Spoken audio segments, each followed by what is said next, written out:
예, 새해 여러분께 인사를 드립니다. 신축년 올해 여러분들 가정에 더 좋은 일들이 많이 있기를 부탁드립니다. 그리고 여러분이 건강하시고 더 축복받는 해가 되시기 바랍니다. 지난 1년간은 굉장히 우리가 어려운 시련을 많이 겪었습니다. 무엇보다도 코로나 때문에 건강에 생명에 위험을 느끼고 또 국가적으로도 큰 어려움을 당했고 또 그 옆으로 말미암아 경제적인 어려움을 많이 당했고 또한 거기에 더해서 지난 대통령 선거를 전후해서 국가적인 그 시련을 겪었고 지금도 겪고 있는 중입니다.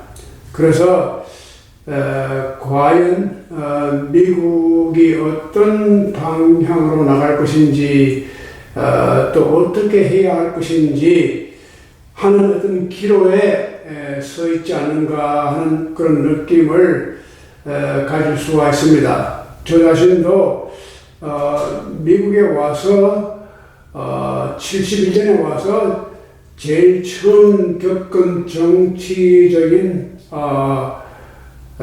시련이 워터게이트입니다. 그래서 72년, 3년, 4년에 결국 닉슨이 하야 성명을 발표하고 그 이튿날 바로 하루 만에 백악관을 떠나는데 그 장면이 굉장히 지금도 인상 깊게 남아 있습니다. 세계 최강국인 미국의 대통령이 딱 하루 만에 내가 백악관을 떠나겠다 그렇게 성명을 오발 오피스에서 발표한 다음날 12시에 그 다음날 12시에 백악관 정원에서 헬리콥터를 타고 떠나는 모습이 지금도 내 눈에 선합니다. 제가 그때 느낀 것이 미국이 이런 그 정치적인 시련을 극복해 나가는 그 저력이 있는 나라다. 미국은 역시 크고 위대한 나라다. 그런 느낌을 가졌는데 아마 그 이후로 처음으로 미국이 그 다음으로 크게 정치적인 시련을 겪은 것과 또 겪고 있는 지금 현재 상태가 바로 제가 미국에 사는 동안 두 번째의 이 정치적인 위기를 겪고 있는 것 같습니다.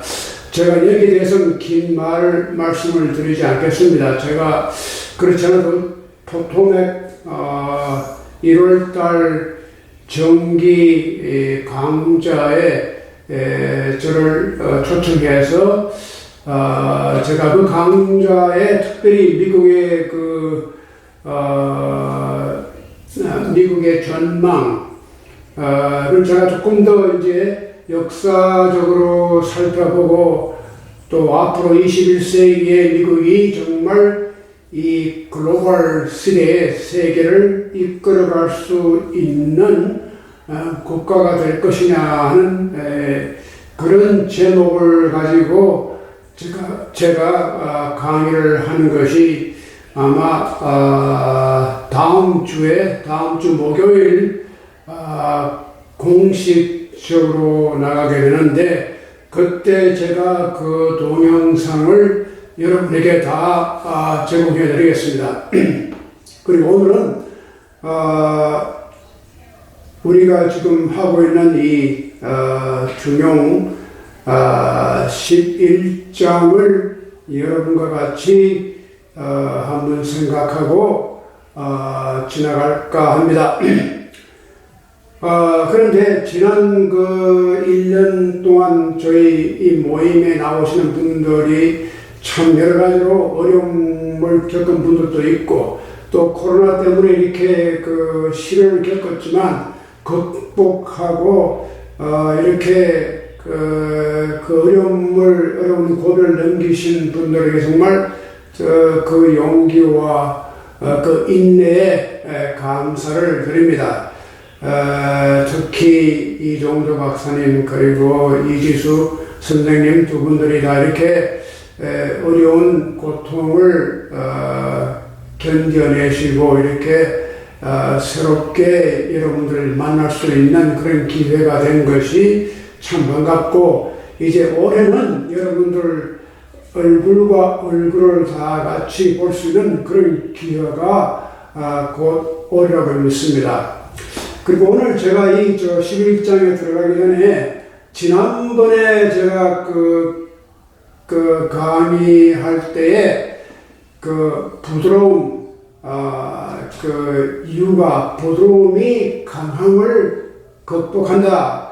제가 그런 말씀을 드리면서 유도에 관한 말씀을 들었는데, 그때 제가 대구에 있는 개성 중고등학교가 유도를 잘해가지고 유도로서 조금 이름이 났어요. 근데 저는 유도에 별로 이렇게 재주가 없었는지 저는 유도에 이렇게 하다가 그냥 넘어지는 나쁨만 조금 배우고 말았는데, 제가 최근에 이렇게 우리 저를 가르쳐 주신 권동환 선생님께 제가 인사를 드렸더니, 권동환 선생님이 맥클린의 집을 사가지고 계시다가 최근에 타이슨스 코너에 콘도로 이사를 하셨어요. 그런데 이사하시기 전에 살던 그 집에서 이렇게 낙상을 당하셔서 넘어졌어요. 그래서 다행히 그래도 한 1m 가량 높은 데서 떨어졌었는데 뼈가 전혀 상하지 않고 이렇게 붓고, 그래서 한 두 달간 이렇게 한 두 달 내지 석 달 동안 잘 걷지도 못하시고, 아주 병원에 입원까지 하시고, 그럴 정도가 됐는데도 뼈가 마침 뼈가 아주 깨끗하게 부러지지도 않고 금도 가지 않고, 그래서 제가 이제 선생님께 어떻게 해서 참 다행히 뼈가 이렇게 안전해서 좋습니다 그랬더니, 선생님이 개성 중고등학교 다니면서 유도를 잘 하셨대요. 그래서 낙법을 아주 철저하게 익혀서 몸에 배워서 아마 그것이 도움이 되었지 않느냐.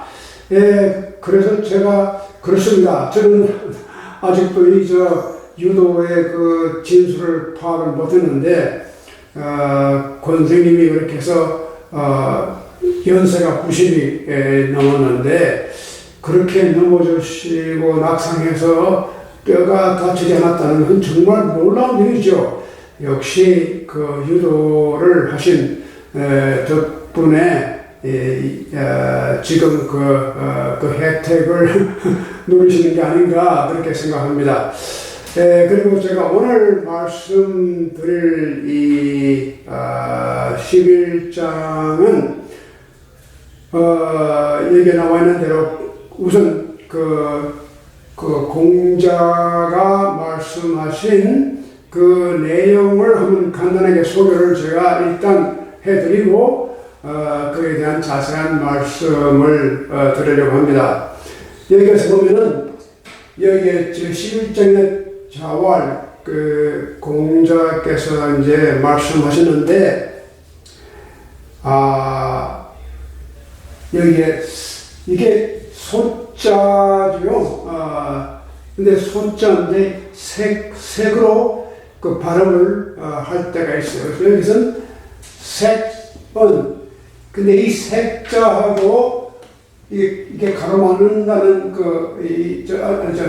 가로막는 게 아니라 이렇게 가린 것을 찾아내는 색출한다.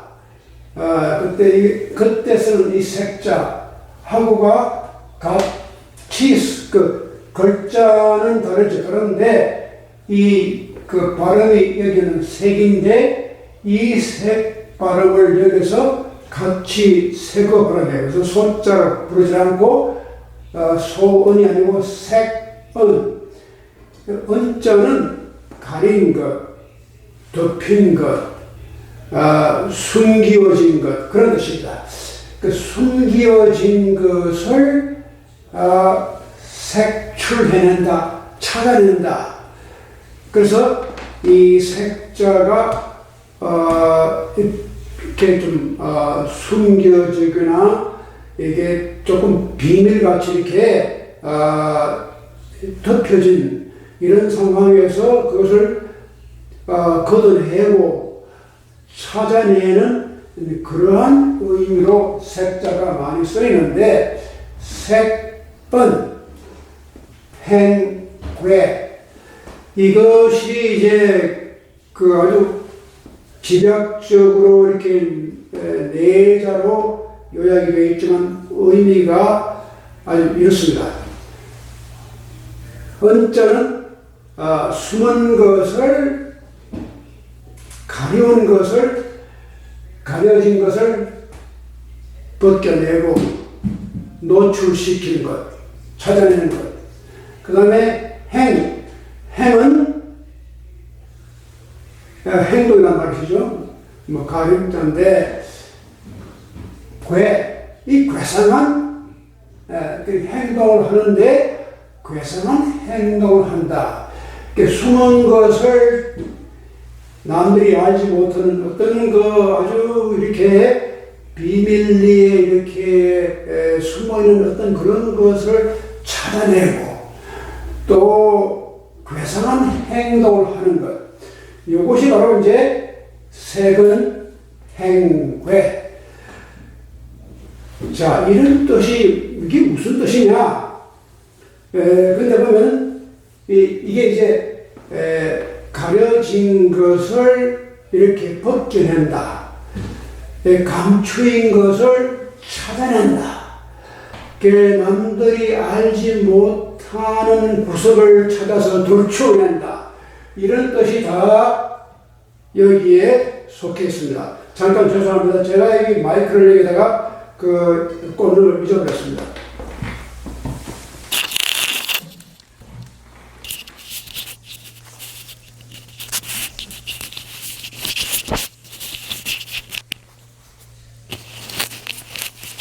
아마 이 마이크를 이렇게 꽂아놓으면 조금 여러분 들으시는데 좀 도움이 될 것 같아서 제가 이걸 쓰겠습니다. 그런데 이렇게 색은 행괴, 이런 것을 가지고 후대에 가서 후세, 유술, 그 후세에 가서는 그러한 좀 기이한 것을 찾아냈다. 또 기이한 행동을, 괴상한 행동을 했다. 이런 것이 후세의 기록이 될 수는 있겠죠. 그런 일이 많으니까. 그래서 후세 이 역사가들이 그래 언제 그런 일이 있었다더라. 이런 걸 누가 찾아냈다더라. 또 이런 조금 괴상한 행동을 해서 좀 이 세상에 무리를 일으켰다. 이러한 좀 특별한 일들을 역사가들은 기록을 하니까 후세에 그런 기록이 있을 수는 있다.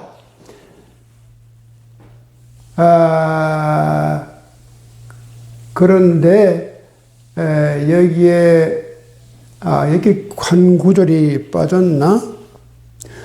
근데 여기에 보면은 한 구절 빠졌으면 이렇게 색은 행괴 후세유술은 그러나 나는 그런 것을 하지 않는다. 그래서 불외지 자기는 그런 것을 하지 않는 사람이다. 거기에 빠졌습니다. 그러면서 그 다음에 나오는 말이 군자 존도 이행. 군자는 도를 존중해서 그것을 행하는 것이지. 그렇게 기이한 일을 찾아가지고 퍼뜨린다거나 또 기이한 행동을 해서 후세계에 무슨 자기가 유명한 사람이 된 것처럼 기록이 되는 것을 흔히 볼 수 있지만 공자는 나는 그렇게 할 수 있는 사람은 아니다. 그래서 공자는 거기에 대한 철저한 그 부정적인 태도를 보입니다. 그리고 오히려 군자는 도를 존중해서 그것을 행하는 것이지. 물론 반도입에 가다가 보면은 길을 걷다가 보면 이 도죠. 중간에서 멈추고 이게 중간쯤에 가서 멈추어서 패라고 하는 것은 성공하지 못하고 거기서 멈추어서 실패한다. 그런 뜻입니다. 그러나 부는 그러니까 나는 그렇게 할 수 있는 사람이 아니다. 일단 시작했으면은 중도에 그렇게 그만두는 것이 아니다. 우리말에 가다가 중지하면 아니간만 못하니라 그런 말도 있지 않습니까?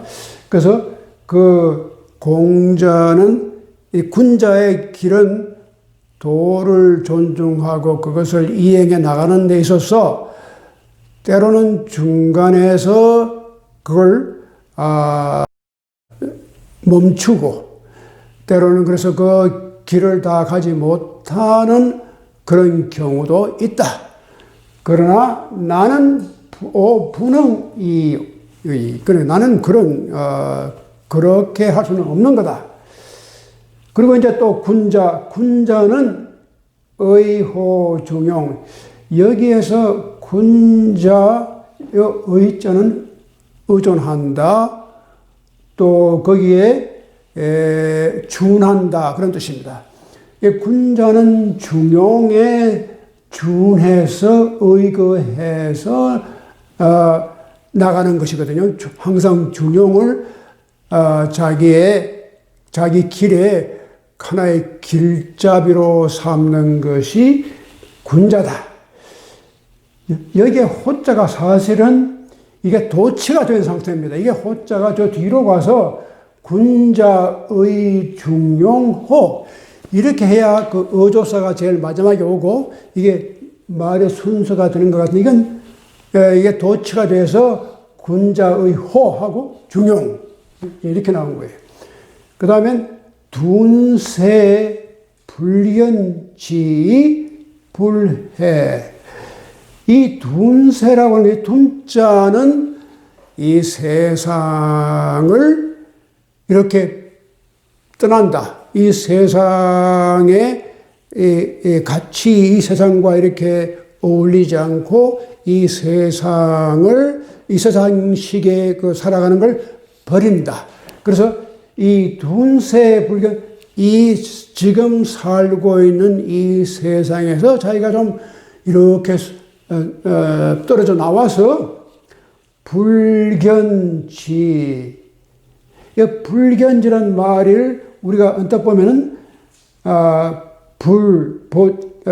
불견 보지 않고 알지 못 불견지 보지 않고 알지 못한다라고 이제 풀이를 할 수 있는데 여기서 이제 이 문장 가운데서는 불견지가 타동사로 쓰인 게 아니라 자동사입니다. 그러니까 이 견자가 때로는 견자가 어떻게 쓰냐면 영어로 말하면 transit verb하고 intransit verb를 같이 써요.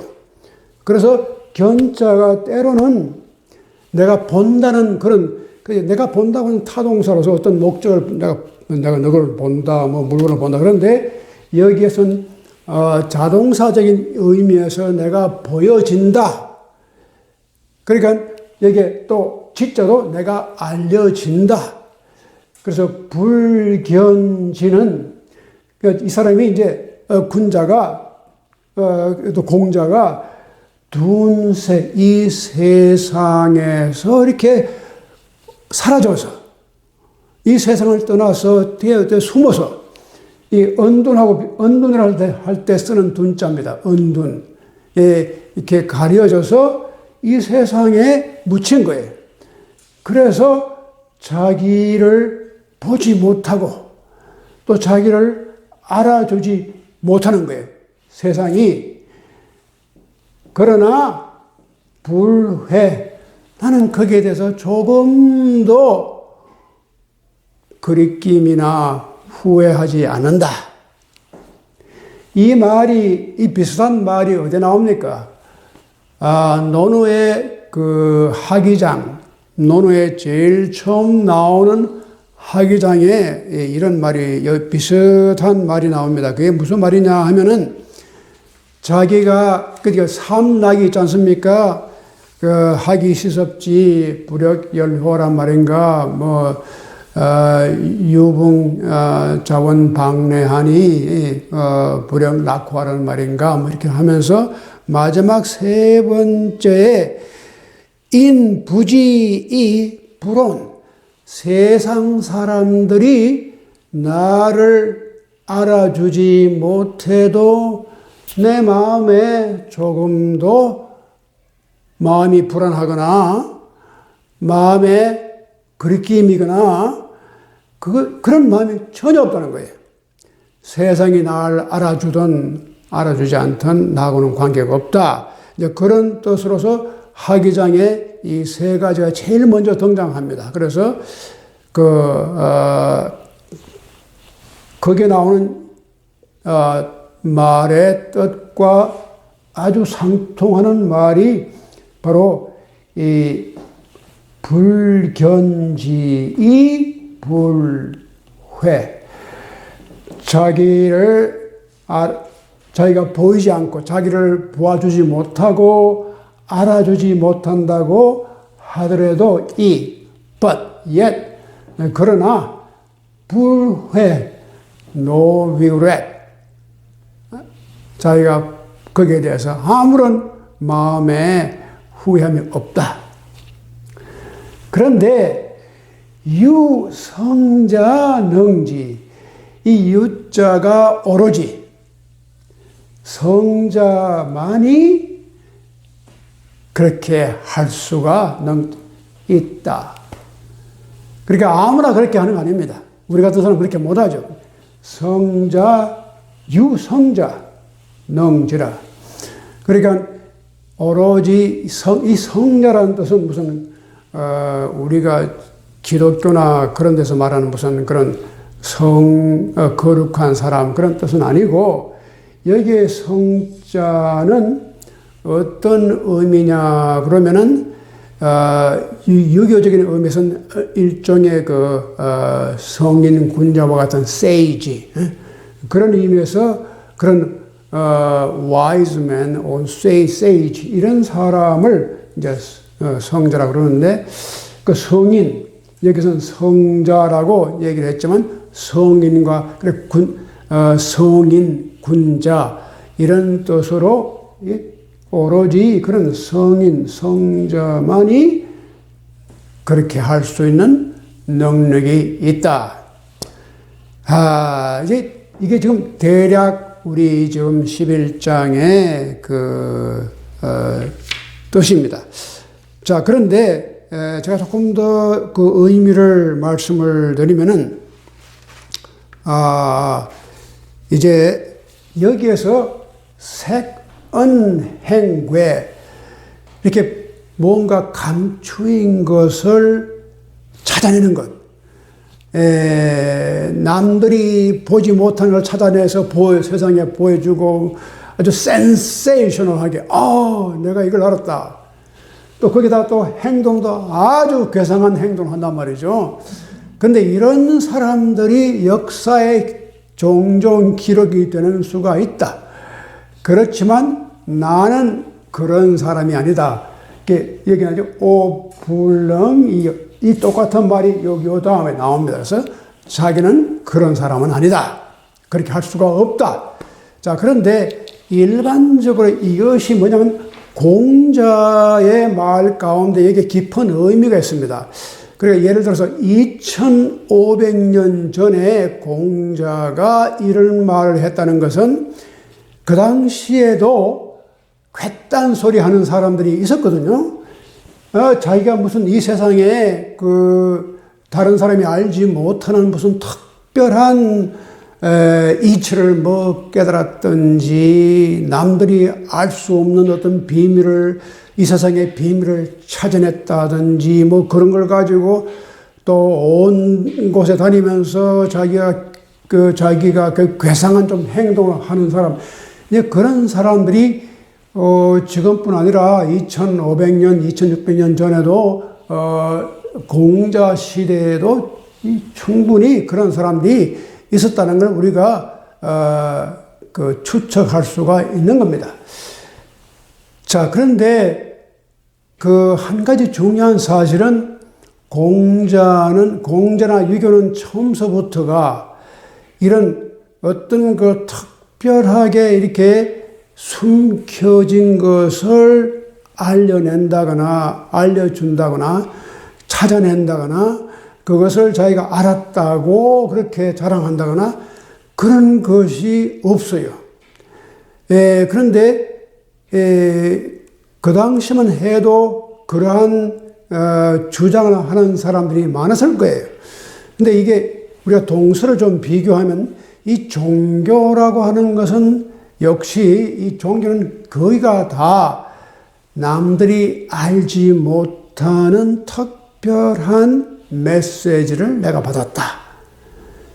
그런 그 주장을 많이 하죠. 모세가 그 시내산에서 그런 율법을 하나님 야훼로부터 받은 것, 그것도 아주 특별한 자기한테만 주어진 어떤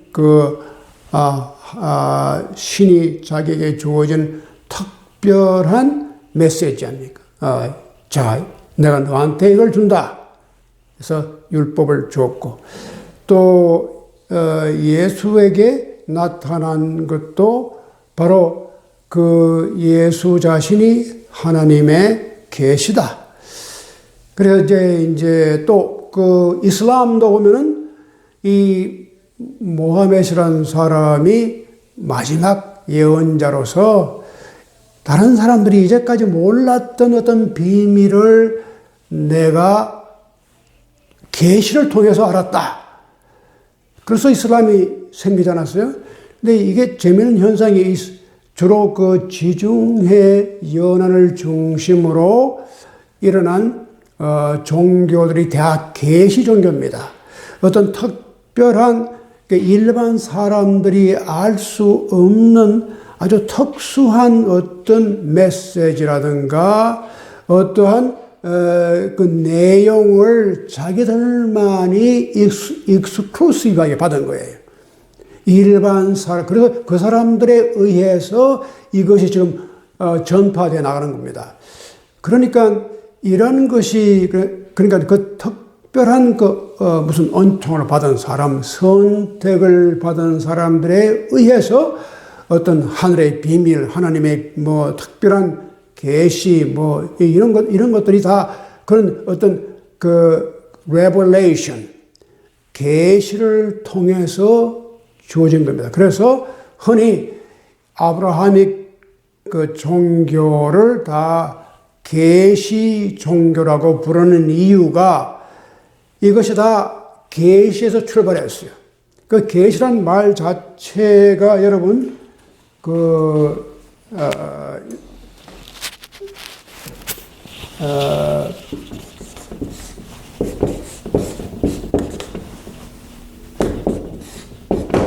이 계자란 말은 열린단 말이고, 오픈. 그 시자란 말은 보여주는 겁니다. 계시란 말이 이렇게 덮인 것, 감추인 것을 열어서 보여주는 것이, 그것이 계시입니다. 그래서 이게 참 재미있는 사실이, 이 서구 역사를 보면, 서구 이제 종교나 철학이나 이런 역사를 보면은 서구 사람들의 멘탈리티는 항상 이 계시란 걸 굉장히 중요하게 생각했어요. 어떤 가려진 것을 찾아냈다. 그래서 이제 히브리 종교라든가 기독교라든가 이슬람이 다 그렇게 해왔을 뿐 아니라 일반 이 종교를 떠나서 히랍 철학, 헬레니스틱 트래디션에서 보면은 히랍 말에 진리라는 말이 있습니다. 근데 히랍 말에 진리라는 말이 무슨 뜻이냐 하면은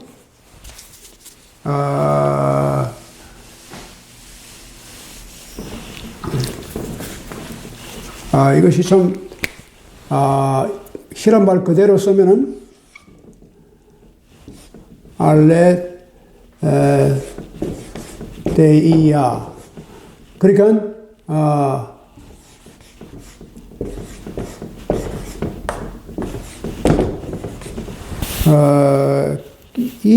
이런 잠깐만, 제가,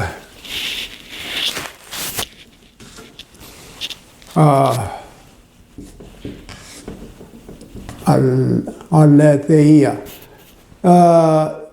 이 말이 무슨, 히랍 말에 이것이 진리입니다.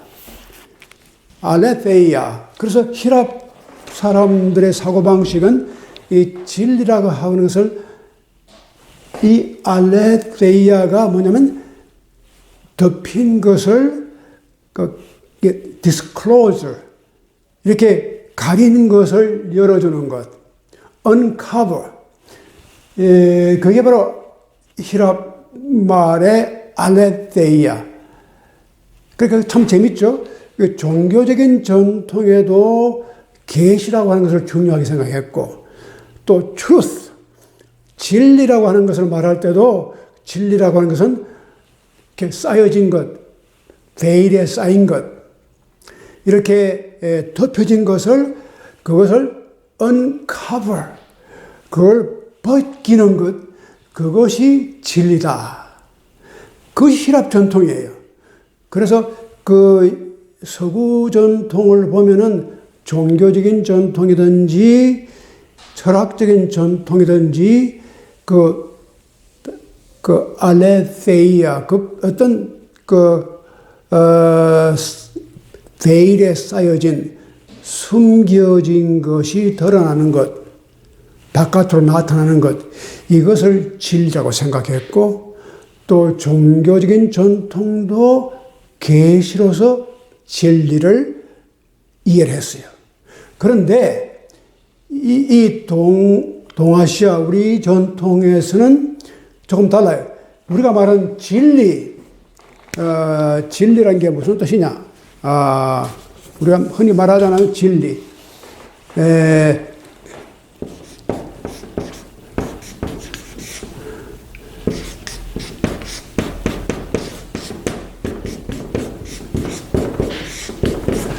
이 진리라면 진짜는 참되다, 옳다 그 말이고, 이 이자란 말은 이치, principle, 원칙, 원리 그런 건데, 그러니까 우리가 truth로 말을 갖다가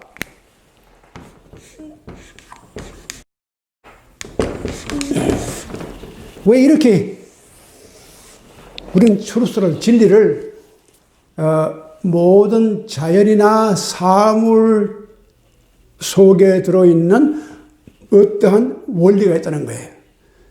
그 참된 이치를 진리라고 한다. 그러니까 어떤 특정한 사람들에 의해서 이것이 벗겨지는 게 아니라 이미 일반 이 자연과 인간 모든 삶 속에 들어 있습니다. 근데 이것이 바로 우리가 진리지 따로 이렇게 특별한 무슨 계시를 받은 것도 아니고 또 이렇게 알레데야 이렇게 숨겨놓은 것을 이렇게 벗겨내는 것도 아니고 어떤 진리는 이미 우리 가운데 다 있어요.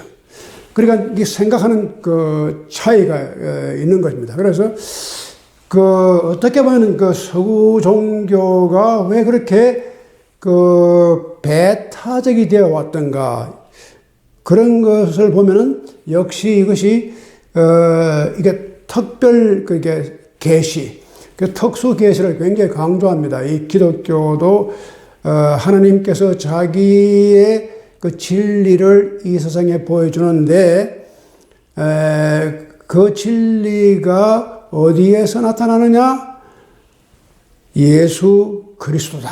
딱 이것이 익스클루시브한 그 진리의 매체입니다.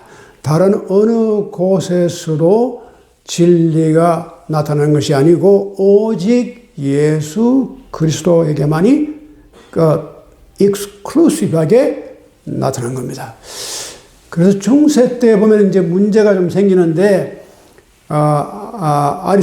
아리스토텔레스가 이 사물을 설명하고 진리를 설명하고 그러는데, 이 사람은 뭐 기독교적으로 한 게 아니더라고요. 그런데 이 중세 유명한 그 신학자 토마스 아퀴나스가 이제 누구의 영향을 받느냐?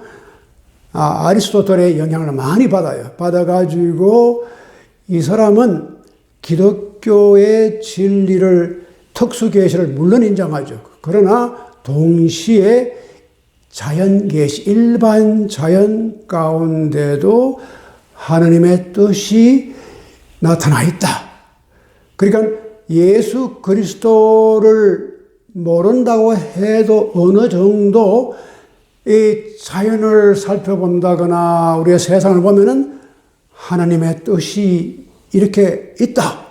하늘을 쳐다보거나 별을 보거나 이렇게 해도 하나님의 어떤 진리가 여기에 있구나. 이렇게 우리가 알 수 있다는 거예요. 그러나 이것은 어디까지나 불완전하고 역시 그런 자연 계시의 불완전성을 이게 완전하게 채우기 위해서는 특수계시, 그래서 예수 그리스도를 통한 특수계시가 위에서 주어져야지만은 이것이 다 완전하게 이루어진다. 그러니까 어떻게 보면은 중세 신학은 그래도 이 자연 계시를 어느 정도 인정한 거예요. 그런데 이게 이제 종교 개혁 때 와서 16세기 때 와서는 개신교가 이렇게 나오면서부터는 자연 계시를 점점점 부정합니다.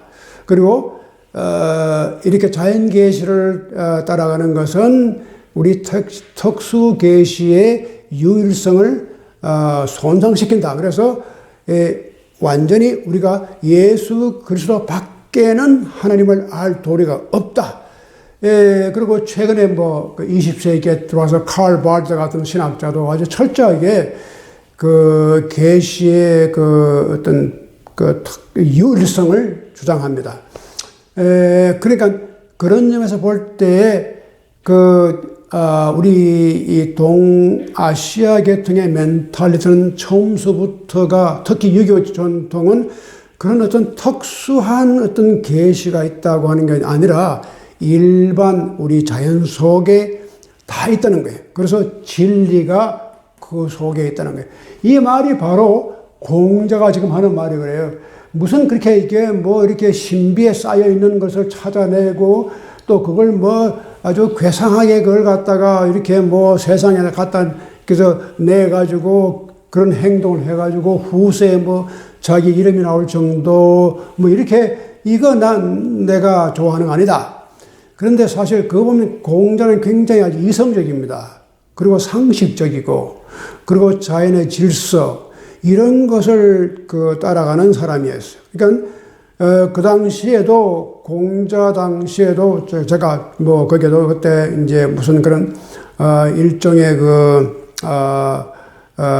샤머니스틱한 그런, 조금 미신적인 것, 이런 것들이 많았죠.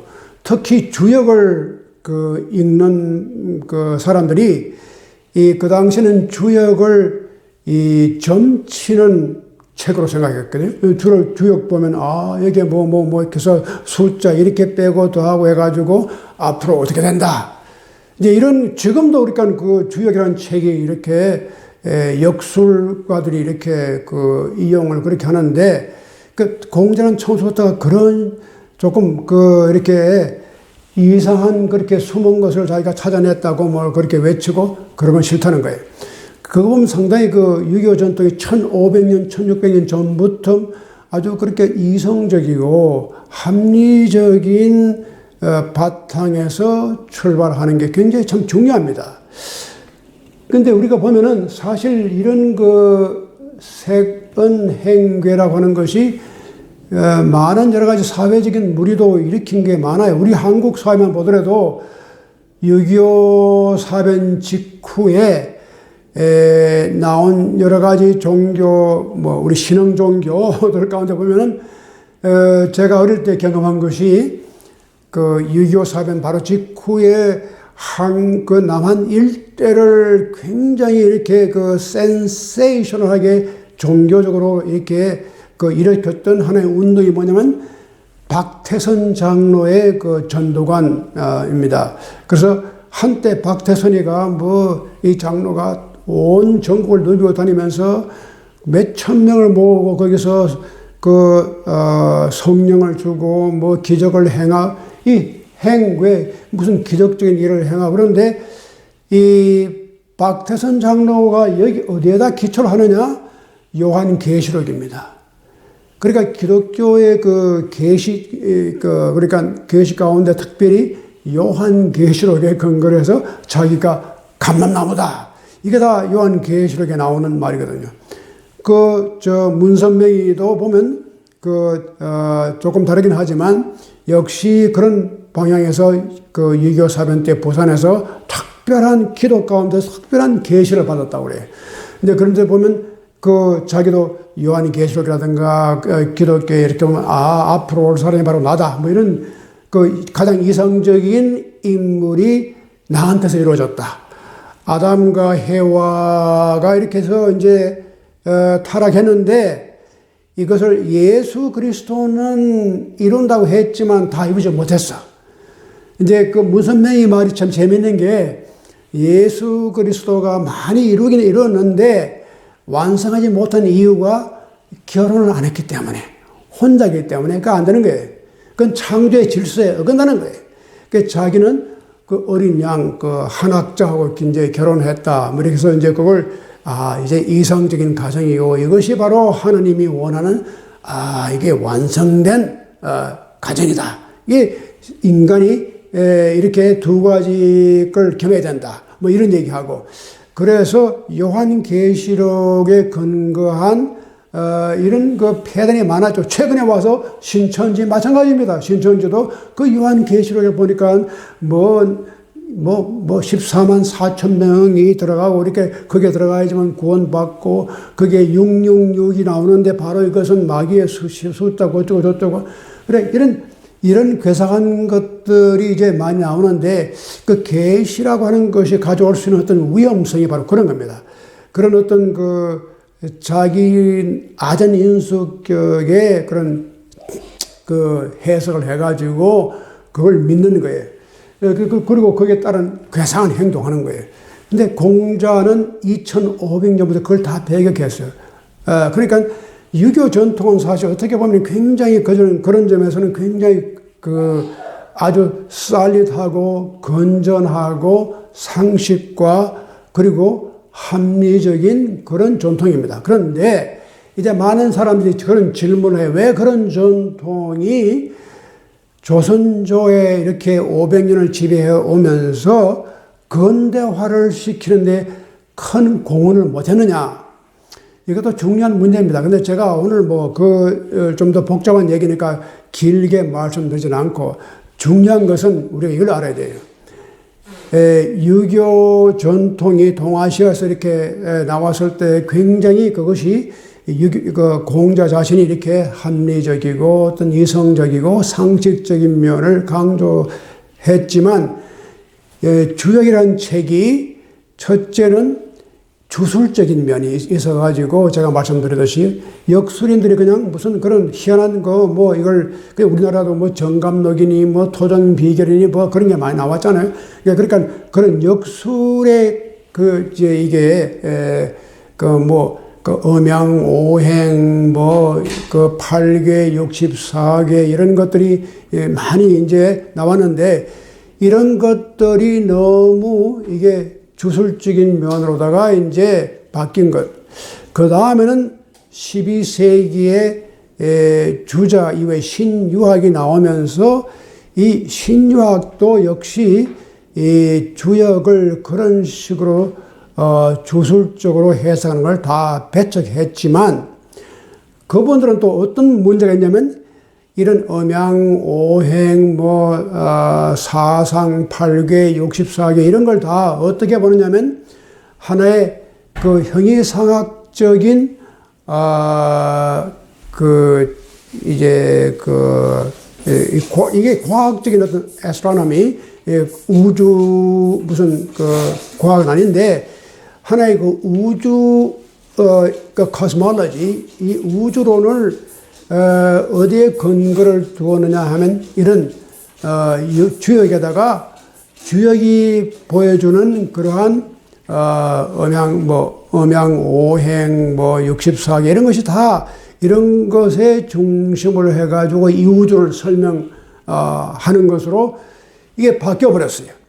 그러니까 이제 조선조 마렵에 서학이 들어오는데, 이 사람들이 그 서학을 반대한 이유 가운데 하나가, 우리가 지금 믿고 있는 이 우주가 음양오행에 입각한 이 우주가 맞는데, 이런 엉터리 없이 서양에서 이런 게 들어오냐, 과학적인 그게 들어오니까 그걸 다 배척했는데, 그래도 놀라운 사실이, 그래도 유학자들 가운데 좀 더 소장학자들이 이것을 인정한 거예요. 그래서 이거 좀 배워보자.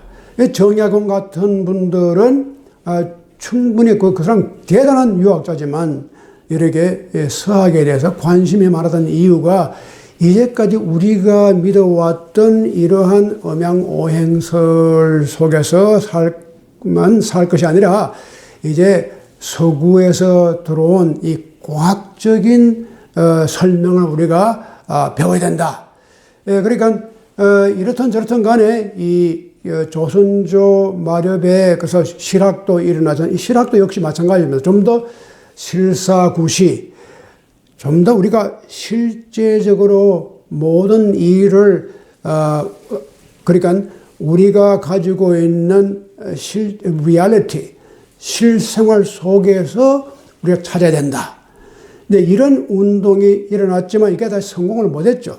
그래서 우리가 이제 보면은 이러한 점에서 볼 때에 우리가 유교 전통을 우리가 다시 이해를 한다면은 상당히 우리가 유교 전통에 가지고 있었던 굉장히 합리적인, 그리고 이성적인, 그리고 어떻게 보면 좀 더 과학적인 어프로치를 이미 공자는 하고 있었다는 겁니다.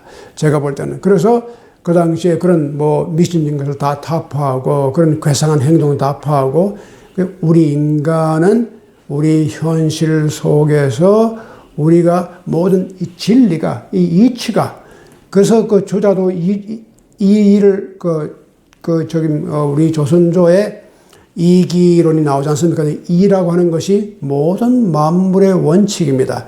그러니까 이것이 조선조에도 퇴계라든가 율곡이라든가 다 성리학도 역시 이를 많이 말한 것은 모든 이치가 모든 사물 속에 다 있다는 거예요. 그래서 그런 것을 우리가 보면은 이 유교적인 그 멘탈리티라든가 유교적인 방향이 굉장히 우리 한국 사람들의 마음 가운데 깊이 있습니다. 그렇기 때문에 유교 전통은 굉장히 이 무당하는 거, 이렇게 굿하는 거, 이런 걸 굉장히 배척했거든요. 그리고 그런 식의 샤머니스틱한 면을 갖다가 굉장히 아주 철저하게 배격하려고 했고, 이제 그런 점에서 보면은, 유교의 생각과 현대 과학적인 그 사고가 잘 맞아 들어갈 뻔 했는데, 조선조에 불행하게도 이것이 잘 이루어지지 않았어요. 그건 이제 다른 여러 가지 정치적인 이유가 있었는데, 그 말씀은 그냥 다음 기회에 드리고, 자, 그래서 그 다음 중요한 것이 이 군자는 도를 존중해서 그 도를 이행하는데 중도에 멈추고 그만 포기하고 그렇게 해서는 안 된다. 여러분께 이제 10년이 되면 10년 초에 내가 올해는 뭘 하겠다 이렇게 다 결심을 하지만 그 반도 못 가서 다 패하더라. 근데 나는 그렇게 할 수 있는 게 아니다. 공자가 그건 말해서 소그룹으로 가더라도 나는 간다. 내가 다시 이렇게 중간에서 설 수는 없다. 그리고 그것이 바로 중용입니다. 군자는 이 중용에 의거해서 행동하는 것이 아니냐. 그러니까 그렇게 살다 보면은 둔세, 이 세상에 숨기워서 남들이 나를 보아주지 못하고 알아주지 못한다고 해도 내가 왜 그것 때문에 마음의 상처를 받고 무슨 그게 어떤 그 후회가 있을 수가 없다. 아주 거기에 대한 철저한 생각입니다. 그러니까 우리가 그렇게 유명하게 되는 요즘 사람들이 너무 이렇게 요즘 퍼블리시티, 그리고 이제, 소셜 미디어 이런 걸 통해 가지고 너무 자기 말 많이 해요. 이 세상에 자기가 내가 이런 걸 썼다, 저런 걸 썼다, 내가 이걸 했다, 저걸 했다. 그냥 연말 되면 얼마나 그런 게 많이 들어봐요. 다 자기를 내세우고 이 세상에 알리려고 해요. 그런데 둔세 불견지, 이 불해, 이 세상에 가려가지고 남들이 알아주지 못하고 남들이 보아주지 못한다고 해도 내가 거기에 대해서 마음에 조금도 그리낄 것이 없다. 내 마음은 편하다. 이것이 곧 성자가 할 수 있는 일이다. 정말 우리가 한번 곰곰이 생각해 볼 말씀입니다. 우리 모임 자체가 그렇게 저는 몇만 명이 모이고 몇천 명이 그러지, 그래서 세상에 많이 알려지고 그것이 목적이 아니죠. 그저 우리가 이렇게 서로 마음을 같이 하고 또 뜻을 같이 해서 같이 공부하고 배움으로써 세상이 알아주든 알아주지 않든 관계없이 우리 길을 아주 우리가 성실하게 우리가 그냥 묵묵하게 소같이 걸어가는 그러한 우리 동양정신문화연구회가 되기를 바라고, 바로 올해도 그런 해가 되기를 바랍니다. 여러분 오랫동안 잘 들어주셔서 감사합니다. 다음 기회에 또 뵙겠습니다.